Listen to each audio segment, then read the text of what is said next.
Nelson Mandela suscitait une admiration sans borne dans le monde des arts, du spectacle et des sports.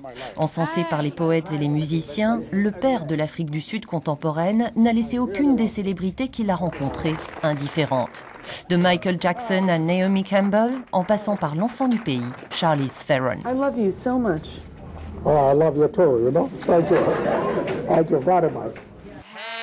De nombreux concerts lui ont été consacrés, comme ici le 27 juin 2008 à Londres pour ses 90 ans. 46 664 billets exactement avaient été émis en référence au matricule du prisonnier Madiba. Sa disparition marque tous les esprits. Je m'y attendais depuis un moment.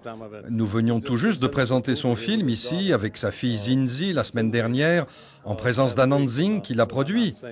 J'étais en contact avec la famille, donc je savais ce qui se passait. Mais c'est dur. On était proches depuis près de 50 ans.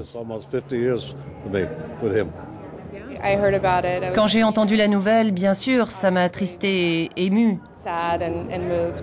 Mais je ne peux pas penser à une vie mieux vécue que la sienne. Il a changé la donne, il a changé le monde.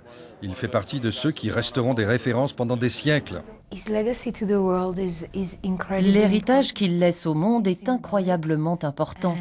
Un héritage symbolique et réel à la fois. Parce que quelqu'un qui passe plus de 20 ans en prison et en ressort avec une telle capacité à pardonner, je pense que c'est un exemple pour nous tous. Sa vie a été un exemple incroyable de lutte.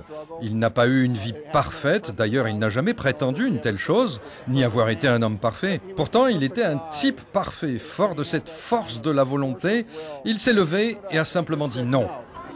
Les grands d'Hollywood l'ont incarné au cinéma. On citera bien sûr la performance inoubliable de Morgan Freeman en 2009 dans le film de Clint Eastwood, Invictus.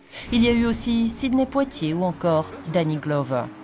Dans Mandela, un long chemin vers la liberté bientôt à l'affiche, c'est le Britannique Idris Elba qui se glisse dans la peau du grand homme.